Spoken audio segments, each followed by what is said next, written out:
Bonsoir à tous, bienvenue en tout cas si vous nous rejoignez pour cette dernière table ronde du forum professionnel des alumni des lycées français du monde avec cette dernière thématique qui est la suivante. Après la Covid-19, quels nouveaux usages et organisations du travail qui, il faut bien le dire, ont bien été chamboulés durant cette pandémie avec de nouveaux modes de travail, mais aussi de management.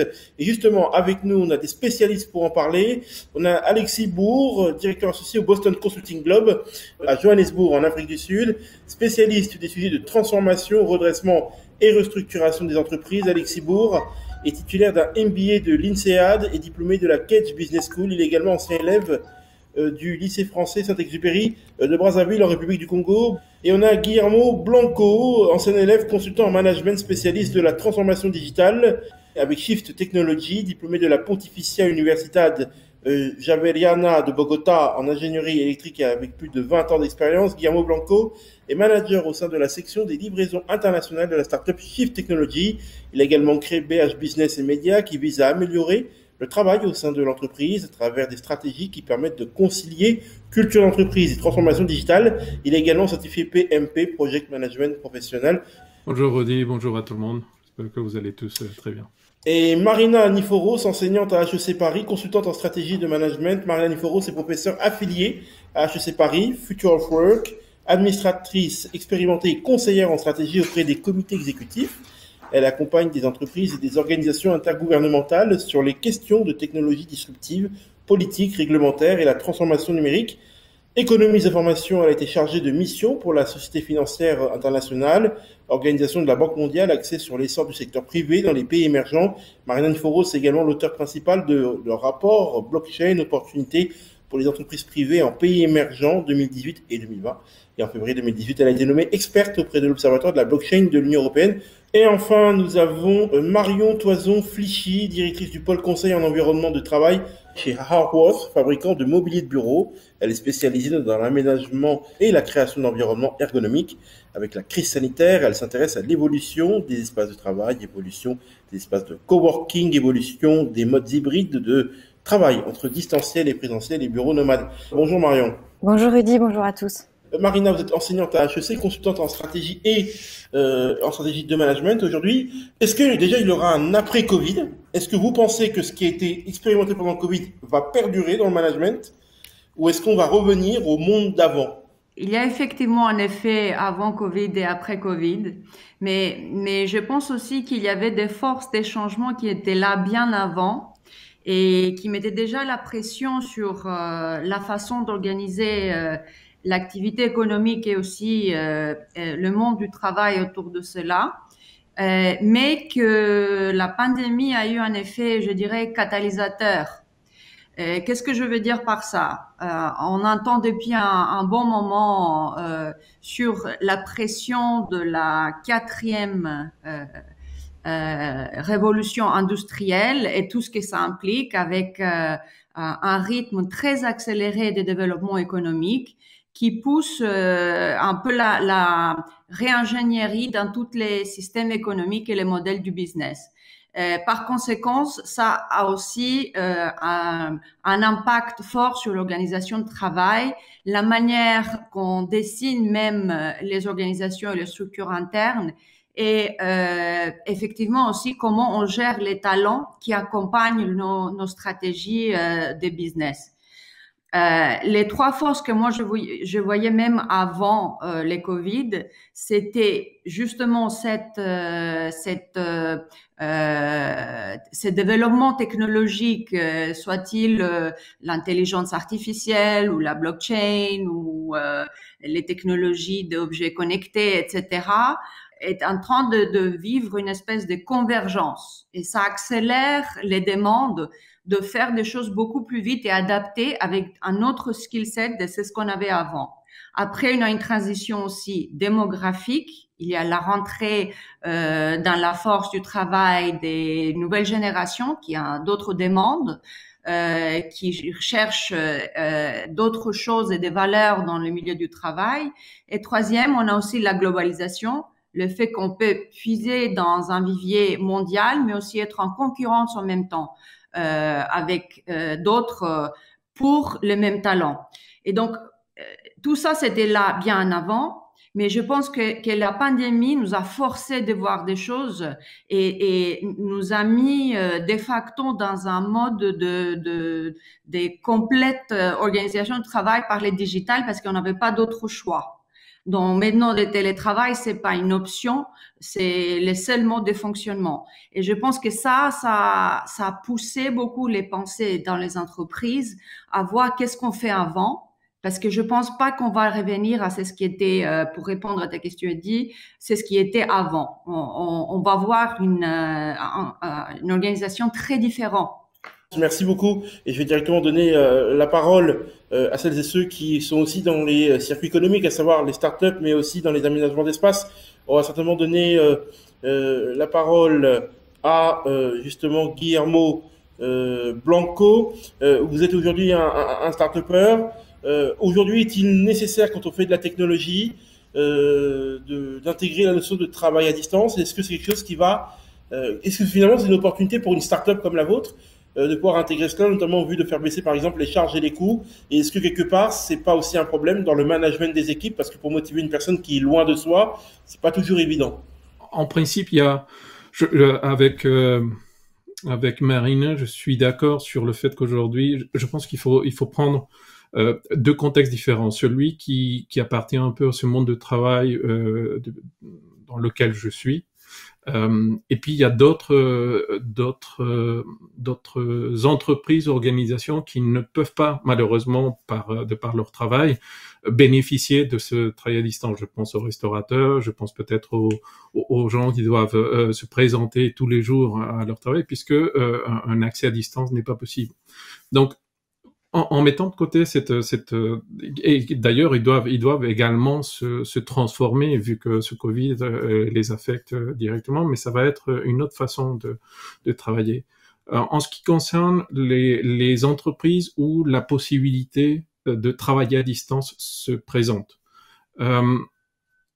il faut, et pour revenir peut-être à ce point principal de qu'est-ce qui a changé avant et après, il y avait une transformation. Cette transformation se basait sur 3 éléments principaux. C'est la capacité d'avoir des données aujourd'hui présentes partout, une connectivité illimitée et un traitement massif de capacité de processus. Donc, ces éléments ont transformé aujourd'hui la capacité des entreprises à effectivement proposer à ses employés de travailler à distance. Personnellement, un des points positifs peut-être du Covid, c'était le fait que on a réduit le nombre de voyages qu'on devait faire pour visiter différents clients.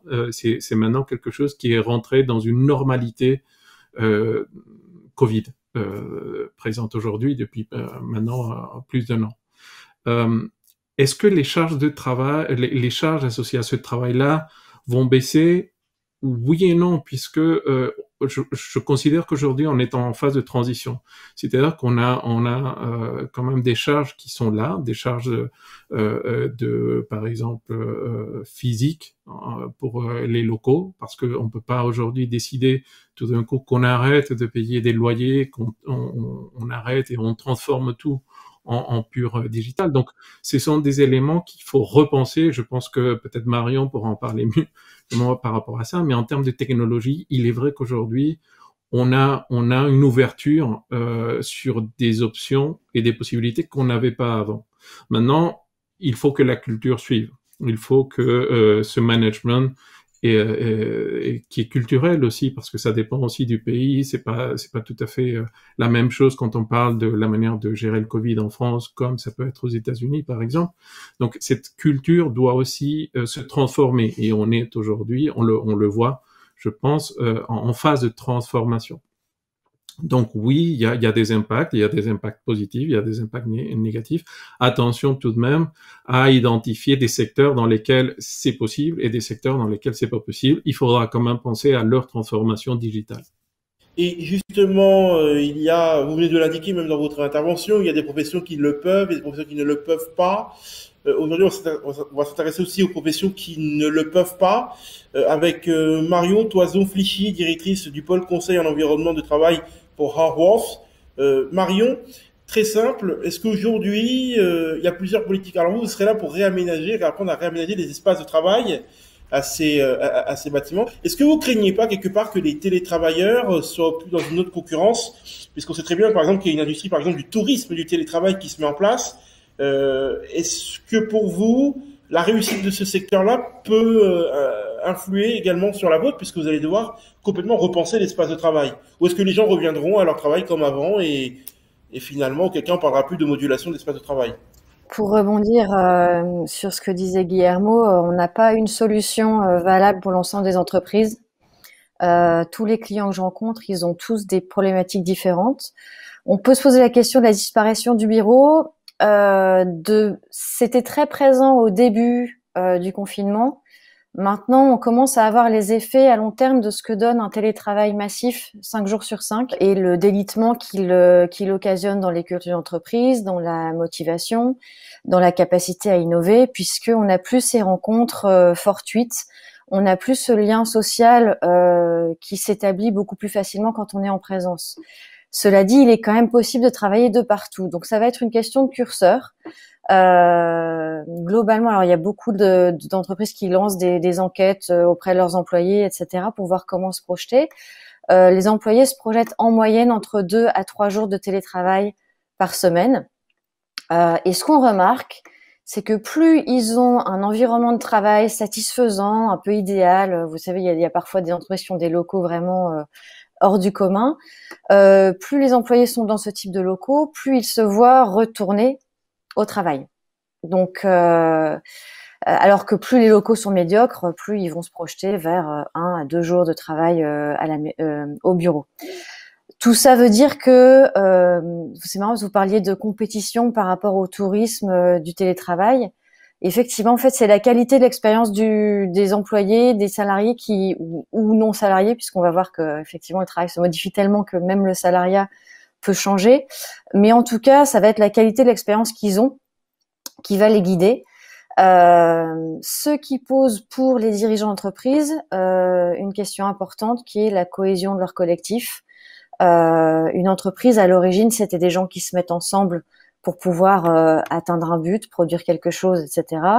C'est possible de le faire à distance, mais il faudrait pas qu'on aille trop vite à négliger le fait que nous sommes avant tout des personnes physiques, qu'on a besoin de ce relationnel, et que si finalement toutes ces connexions très proches se font avec d'autres communautés que l'entreprise elle-même, puisque l'entreprise ne serait que virtuelle, on a un risque de déperdition de l'innovation et du bien-être en entreprise aussi.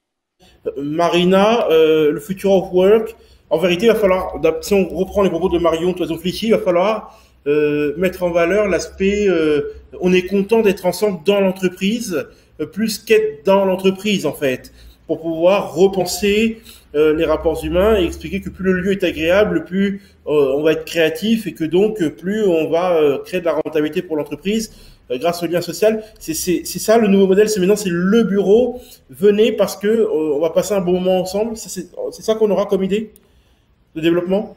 C'est vrai que si on regarde un peu les études qui étaient faites par l'organisation, l'OCDE, sur c'est ce qu'ils appellent les facteurs de happiness, ils ont vu qu'il y a eu beaucoup de problèmes au milieu du Covid avec le bien-être de personnes en travaillant de cette modalité complètement décentralisée et distribuée. Donc, je pense que c'est vrai, il y a un vrai besoin de connectivité. Mais je pense pas qu'on peut dire qu'on va passer dans une culture, on est dans un espace de travail, on est là juste pour un engagement social, etc., ou que la transition sera tellement facile pour tout type d'entreprise, comme il avait signalé Guillermo. Pour répondre à un point que je pense est très important, et c'est ça peut-être la mesure de combien on va avoir du succès dans la transition d'un ancien modèle vers un nouveau modèle et l'adaptation dans cette nouvelle culture, c'est exactement ces points que les changements, c'est pas que juste adopter des outils du travail différents. C'est aussi un changement des façons de faire des choses. C'est une approche organisationnelle. C'est une culture et c'est une culture dont les signalisations peuvent venir du haut, mais il faut qu'elle soit aussi adoptée par le bas et projetée dans l'entreprise. C'est ce qu'on appelle une culture corporate. Donc, c'est vrai qu'on sera dans les modèles beaucoup plus décentralisés de ce qu'on a vécu dans le passé, parce que les taux d'accélération de tous ces nouveaux changements qui impactent l'activité économique font que c'est juste impossible de ne pas être en position d'adapter très très vite. Et nos anciens systèmes d'organisation un peu hiérarchiques, si vous voulez, très centralisés, une planification sur 3 ans ou 5 ans, on peut plus avoir ce type de réponse lente et hiérarchique. Il va falloir qu'on s'organise de façon beaucoup plus plate, moins hiérarchique, beaucoup plus organique, si vous voulez, et collaboratif. Et aussi parce que c'est très important pour l'attraction et la rétention de nouveaux talents. Cette nouvelle génération qui est attirée pas que par la rémunération ou les jolis bureaux, mais aussi par l'identité de l'entreprise, les valeurs qu'ils partagent ou pas, l'essence de l'entreprise, si vous voulez, c'est ce qu'ils appellent en anglais le purpose, qu'il faut que les entreprises maintenant puissent l'articuler pour attirer et garder les talents. Parce que la concurrence sera mondiale et les entreprises qui ne savent pas articuler et attirer seront perdantes. Merci à vous, Marina Niforos. Et justement, vous tendez la perche pour directement aller du côté d'Alexibourg. C'est très simple. En gros, Marina vient de dire de manière très claire que les entreprises qui ne sauront pas garder les talents en misant notamment sur l'impact, sur la sociabilisation, risqueraient de perdre des talents dans une sorte de concurrence très mondialisée et très forte. Justement, on va voir ça avec vous, Alexis Bourg. Je rappelle que vous êtes directeur associé au sein du Boston Consulting Group. Vous êtes basé actuellement à Johannesburg, en Afrique du Sud. Vous êtes sur le continent africain. La concurrence au niveau des talents fait rage, puisque tout le monde veut prendre les meilleurs éléments. Aujourd'hui, si on essaie de créer de la croissance dans le monde, comment peut-on, parce que vous êtes aussi spécialisé, et c'est là où votre expertise est intéressante, en transformation, redressement et restructuration des entreprises. Est-ce que le redressement d'une entreprise pourra passer par une meilleure organisation des bureaux? Est-ce qu'aujourd'hui on peut intégrer ça maintenant dans la démarche? Et surtout, est-ce que ça ne veut pas dire que vous allez devoir mener une enquête auprès de tous les salariés pour voir où sont les mal-être? Parce que si on règle des mal-être et une meilleure organisation, on peut créer les conditions soit d'une baisse de charge ou d'une maximisation du potentiel, optimisation des charges, et donc créer plus de rentabilité pour l'entreprise. Est-ce que c'est un nouvel axe qui s'ouvre, cette fois-ci, dans le cadre d'un redressement? Alors effectivement, on a mené plusieurs études au Boston Consulting Group sur les évolutions actuelles et à venir. Et effectivement, il y a des changements assez profonds dans les modes de management qui s'annoncent. Il y a des meilleures pratiques, des nouvelles meilleures pratiques à mettre en œuvre pour s'assurer effectivement de l'attraction des nouveaux talents, mais surtout de la rétention des talents actuels. Hein. Et effectivement, il faut s'adapter à un monde où une bonne part des employés travailleront davantage à distance. Ça ne veut pas dire qu'ils travailleront uniquement de la maison. Nous, ce qu'on voit chez BCG, c'est que des modèles hybrides seront les plus fréquents, c'est-à-dire une part de travail à distance et une part de travail à l'entreprise, selon le type de poste et selon le besoin de travail en équipe. Et ce qu'on voit en termes de nouveaux modes de management, c'est un management beaucoup plus proactif vis-à-vis de ces équipes, même quand elles sont virtuelles. Hein. On parlait tout à l'heure de la baisse de liens parce qu'on n'a plus accès à la machine à café, on n'a plus le repas à la cantine. Nous, ce qu'on voit, c'est beaucoup d'entreprises qui essaient de recréer ces liens, mais en virtuel. Hein. Donc, prendre un café ou un déjeuner en virtuel ou appeler spontanément un membre de son équipe pour savoir comment la personne va. Non pas comment elle progresse sur ses tâches, mais comment elle va du point de vue personnel. On voit également effectivement que d'une manière générale, les entreprises doivent comprendre ce qui se passe avec leurs employés, ce qui nécessite de déployer des outils de mesure, des questionnaires pour mesurer le bien-être des employés en général et identifier des problèmes sur certains employés en particulier qui ont besoin d'aide et qui sont en difficulté soit physique, soit psychologique, et comment intervenir dans ces cas-là. Mais également, les conséquences sont en fait beaucoup plus larges. Il suffit de prendre l'exemple de la formation. La formation va jouer un rôle encore plus important quand une part des employés passeront plus de temps à travailler à distance.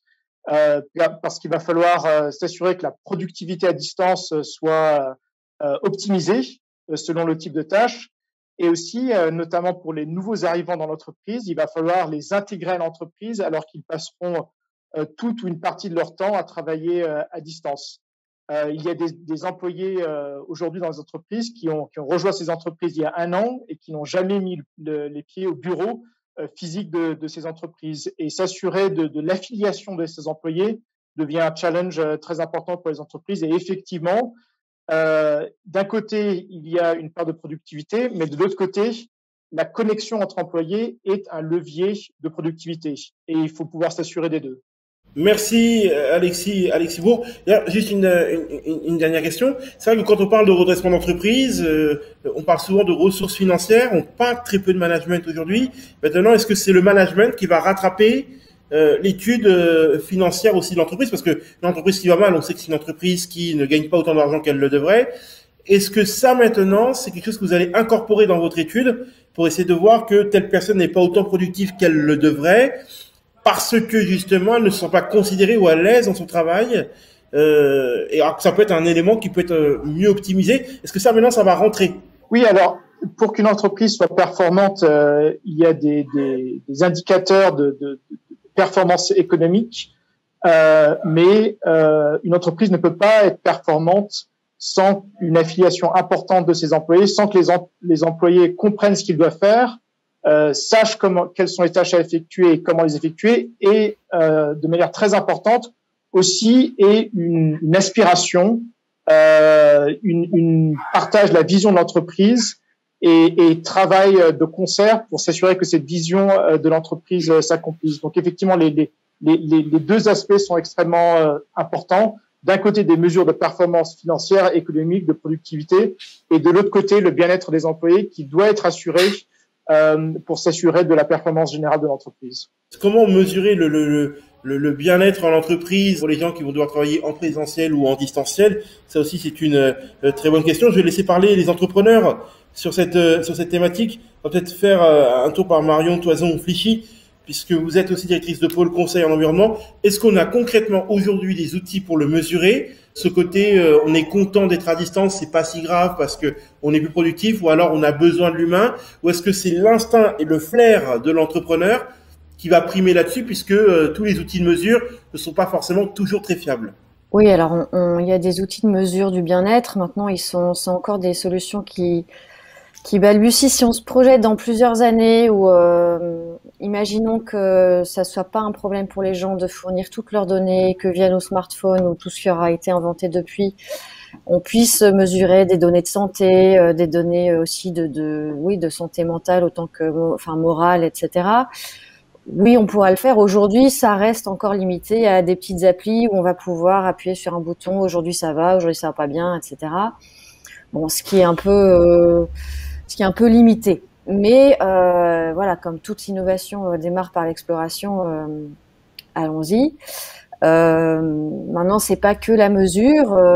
C'est vrai que des bonnes pratiques managériales vont spontanément entraîner, voilà, une équipe plus en forme, plus saine. Mais je trouve qu'on va un petit peu vite à complètement tenir pour acquis qu'il faudra pas forcément se voir beaucoup. Alors je dis pas qu'il faudra se voir autant qu'avant, mais ce qu'on voit comme modèle comme écosystème de travail qui se dessine, c'est effectivement la maison, le bureau et ce qu'on va appeler les tiers-lieux, qui peuvent être des bureaux satellites que les entreprises ont probablement réduit leur empreinte immobilière pour leurs grands bureaux, et auront aussi des petits bureaux satellites, soit qu'elles ont en propre, qu'elles louent, ou alors elles auront recours à des sociétés de coworking auxquelles elles loueront un certain quota d'heures pour leurs collaborateurs, et pour qu'ils puissent se retrouver connectés à l'entreprise mais plus proches de leur domicile quand les conditions de leur domicile ne sont pas idéales pour y travailler, par exemple. Donc tout ça donne aussi une perte de repères. tout ce qui était un petit peu rituel et ce que le travail avait de structurant dans une vie, c'est en train d'être sacrément secoué. Et bon, et si on veut reboucler par rapport à votre question, est-ce qu'il s'agit de tout mesurer? Oui, peut-être. C'est plutôt aussi d'y aller par des bonnes pratiques et puis aussi trouver le bon curseur sur qu'est-ce qu'on va faire tous ensemble en se retrouvant dans un lieu physique, et puis qu'est-ce qui peut se faire aussi de manière plus distanciée. Marion Toison, est-ce qu'on aura encore d'autres perspectives d'amélioration, ou est-ce que c'est la technologie qui va venir basculer un petit peu les usages? Parce qu'on dit que la technologie n'a jamais été autant inclusive et met l'humain au cœur cette fois-ci de son développement, notamment dans la question du management. Mais c'est toute la question des grands sujets qui nous attendent dans l'ère qui vient. Voilà, comment la technologie n'est qu'un outil et elle peut être très bénéfique comme elle pourrait devenir inquiétante aussi. Donc toute la question, ça va être de l'utiliser à bon escient. Et c'est vrai que l'environnement de travail devient hyper techno et que jusqu'à présent la technologie était un peu déshumanisante. C'est froid, la technologie, c'est du digital. Donc on dit qu'elle met l'humain au cœur du sujet. Elle n'a pas encore beaucoup en tout cas à ma connaissance, elle n'a pas encore beaucoup de réalisations à son acquis qui montrent qu'elle est aussi performante que la connexion humaine que l'on connaît en face à face. Donc effectivement, tout ça s'améliore et moi je suis assez optimiste sur le sujet. Mais vous avez, en même temps que la technologie, les algorithmes d'intelligence artificielle pourraient aider un manager à suivre la progression de ses collaborateurs et que les collaborateurs soient heureux de ça parce qu'ils voient que ça les aide à être plus performants et plus épanouis. On a aussi une catégorie de collaborateurs qui peuvent être encore, alors peut-être en France un petit peu plus, je sais pas, qui peuvent être encore un peu réticents par rapport au fait que cette technologie puisse être tournée vers un certain flicage, etc., et qu'on revienne finalement à un monde plus ancestral, quoi. Donc voilà, toute la question est dans la culture de l'entreprise, dans ses valeurs. Ça reboucle avec ce que disait Marina, voilà, ce sens de la mission de l'entreprise et les valeurs qu'elle va véhiculer. Et donc de pouvoir utiliser la technologie pour que tout ça, qu'elle soit au service de causes vertueuses, c'est tout ce qu'on peut espérer. Merci à vous, Marion. Je vais laisser la parole à Guillermo Blanco. Guillermo, vous êtes du côté de l'Amérique latine, il semble, parce que vous êtes un ancien élève français qui est basé au Honduras. Aujourd'hui, comment on fait concilier à la fois l'impératif technologique et les cultures locales? Le mot-clé ici, c'est la mondialisation. On n'est plus isolé comme on pouvait l'être avant, même avant le Covid. Ce que le Covid a ramené en plus, cette notion d'incertitude, de devoir prendre des décisions sur peut-être un contexte qui ne permet pas de se projeter dans le futur. D'un point de vue managérial, c'est assez compliqué. En faisant une comparative entre peut-être une économie qu'on peut appeler peut-être européenne et par rapport à une économie d'un des pays encore en structuration, il est clair que le point fondamental, c'est le type d'économie, c'est-à-dire que peut-être dans les rues des villages, on a plusieurs villages, et il ne faut pas nommer un seul pays, mais en Amérique latine, on a plusieurs villages où les gens doivent sortir, et c'est une décision de dire, est-ce que je vais le soir ramener à manger, parce que je sors, je fais un travail qui va me permettre de le faire, ou est-ce que je me protège face à un danger qui, a priori, déjà, le problème, c'est qu'on ne le voit pas, donc on ne le sent pas. Ce n'est pas forcément parce qu'on l'a qu'on aura des conséquences graves ou importantes. Donc tous ces éléments-là viennent changer un petit peu ce que la décision dans un pays ou dans un village, ou pour une personne qui doit en fait vivre sa vie avec ce qu'il gagne au jour le jour, fera par rapport à quelqu'un qui peut-être dans une société comme la nôtre, française ou européenne, peut se garder un certain recul. Donc, c'est très important de faire cette distinguo. Je pense que la culture, pareil, on peut parler de pays, mais on peut aussi parler de sociétés, d'entreprises, de culture, parce que c'est vraiment un point important aujourd'hui dans cette notion de après Covid. Il y a une transformation profonde au niveau de la culture. Cette transformation profonde de la culture, je crois, il faut faire extrêmement attention, non pas peut-être à reprendre cette notion et je le dis bêtement, de productivité, parce que la productivité, c'est un petit peu comme le QI. On peut pas parler d'une personne qui est intelligente comme étant le seul axe d'analyse. Donc aujourd'hui, ce qu'on a constaté pour une personne, c'est que le bien-être, par exemple, peut affecter sa productivité. Donc, il suffit pas uniquement de peut-être sortir un indicateur qui va mesurer le nombre pour faire peut-être dans la simplicité, mais le nombre de documents ou de slides ou de supports qu'il va produire à la journée. Il faut aller au-delà. Il faut aller au-delà de ça. Et c'est un point que je trouve aujourd'hui doit être pris avec beaucoup d'attention. Ne pas nous engager dans une politique du tout indicateur, parce que des fois, on adore voir des indicateurs et mesurer des choses, mais attention à ce qu'on mesure, parce que c'est vraiment ce qu'on cherche à mesurer devient un petit peu l'objectif de la mesure en elle-même. Et l'aspect humain, cette notion de résilience, qui des fois choque un petit peu avec cette notion de productivité, redevient aujourd'hui un des points clés pour le après-Covid. Et ce sont des points importants, psychologiques, je pense, de culture, qu'il faudra revoir peut-être plus profondément, qui vont nous toucher et qui nous touchent aujourd'hui de manière assez présente. Merci à vous, Guillermo Blanco. Question de Nabil Moussaoui du lycée Lyautey du Maroc. Est-ce qu'on assiste à une libération du travail? Alors, c'est une question très intéressante. Ça dépend ce qu'on met derrière les termes. Mais il est sûr que quand on mesure ce que veulent les employés, 60% des employés veulent avoir davantage de flexibilité pour choisir où et quand travailler.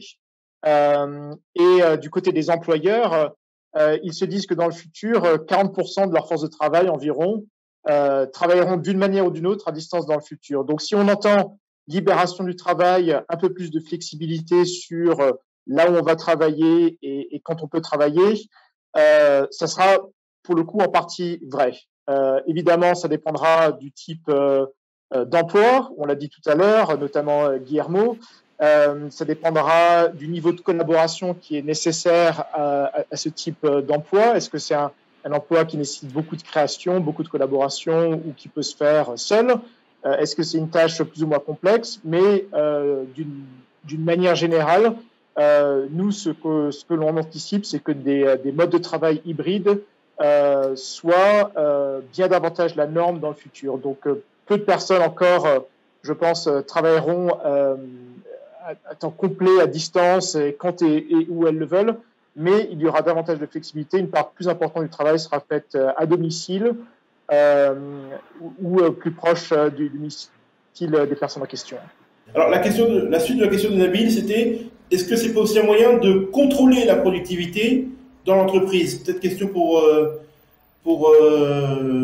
peut-être, on va peut-être justement la personne qui est peut-être la mieux à même d'en parler. Pourquoi pas justement Marina Niforos? La question, c'est si on peut contrôler la productivité de l'entreprise, c'est ça? Est-ce que c'est pas un moyen de contrôle accru, cette technologie? Tout le but de l'implémentation des outils technologiques, c'est de pouvoir améliorer justement la coordination et la productivité.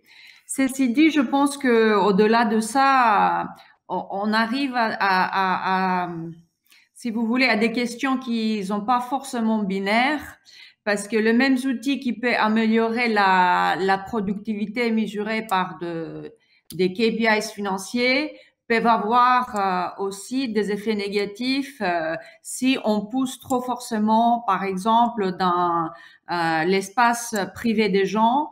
Je vous donne un exemple concret. Il y a eu des cas aux États-Unis qu'ils ont essayé d'implémenter pendant les conditions de Covid des outils de un peu surveillance des heures des travail des personnes tant qu'ils étaient à domicile, et ils se sont trouvés dans des problèmes de violation de données, de protection des données personnelles avec certains de leurs employés qui considéraient que ça c'était effectivement un flicage dans leur maison, dans leur espace personnel.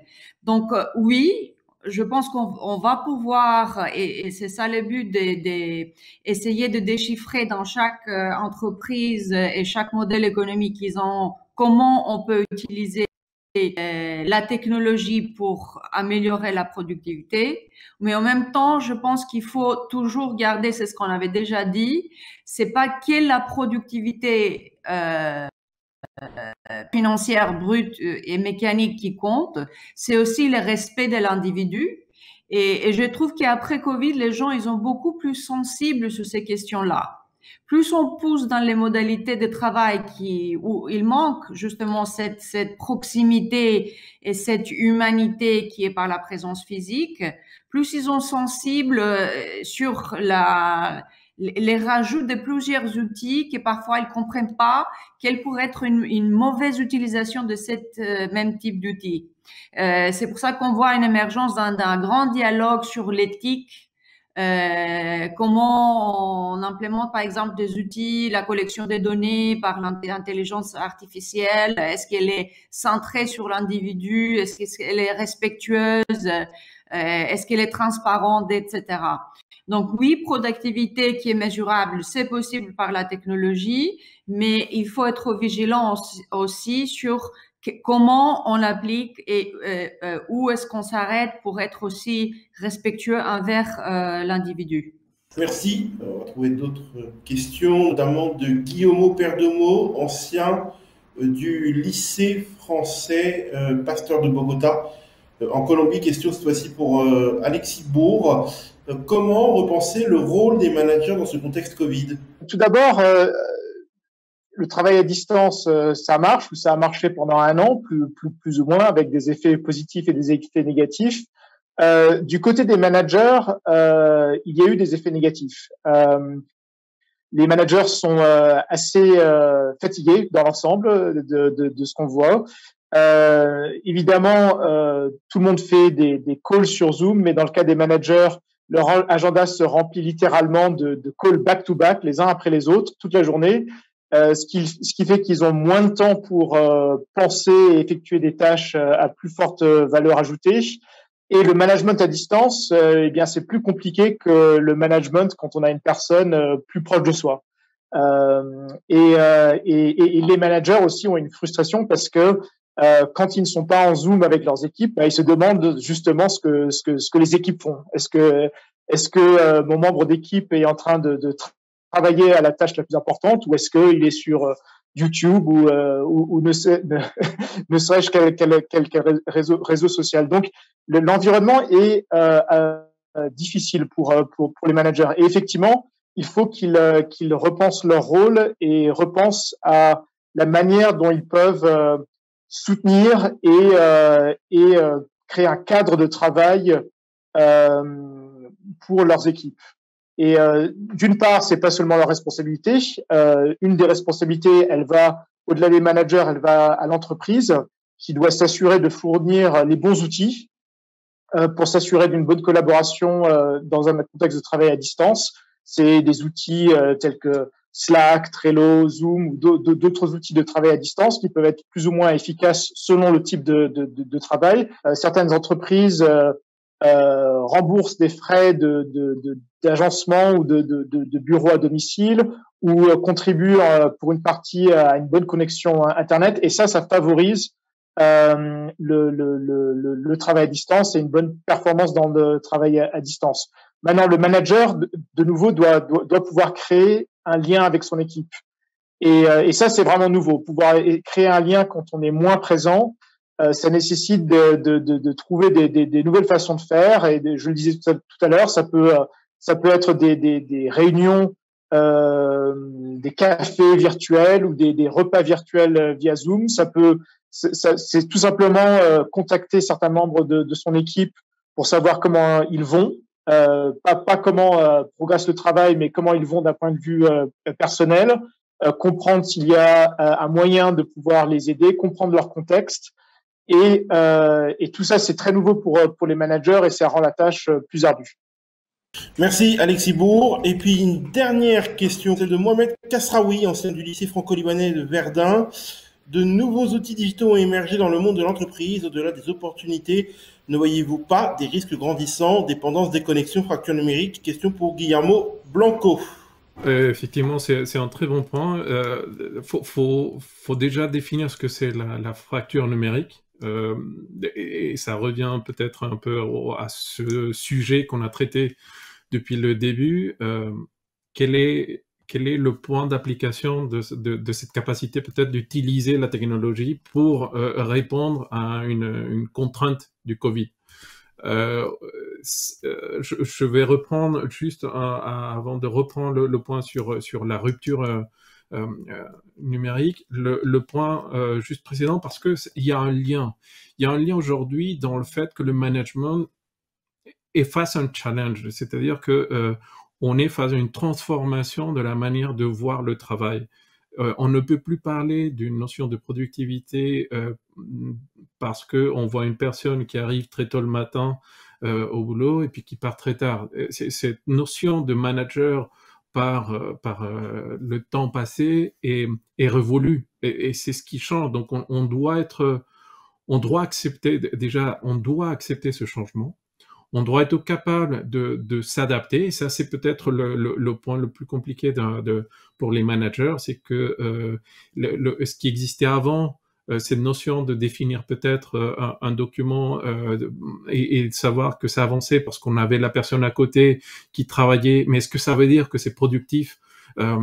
C'est vraiment un débat aujourd'hui qui s'ouvre et c'est très important. Et cette notion de rupture numérique va venir non seulement ajouter à la problématique déjà managériale, d'organisation des équipes, mais surtout à cette notion de repenser ce que ça veut dire pour nous la productivité en entreprise.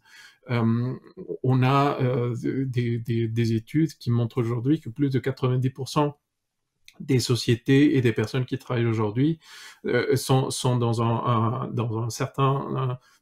certain positionnement qui n'est pas celui qu'ils attendaient quand ils voyaient un peu cette vision de ce que c'était le travail. Donc aujourd'hui, c'est vraiment pour moi cette rupture numérique, elle ne peut pas être séparée de la notion de qu'est-ce qu'on entend par productif et qu'est-ce qu'un manager finalement est censé faire. Est-ce qu'il est censé suivre et peut-être comme disait Marina, mettre en place des outils qui vont permettre de savoir si la personne est devant l'ordinateur, ou bien est-ce que cette notion de rupture numérique et l'usage qu'on va faire d'ailleurs de tous les outils digitaux doit s'orienter plus vers une compréhension de ce qu'on attend comme résultat d'une personne, peu importe le temps, la manière ou l'endroit où il va faire le travail.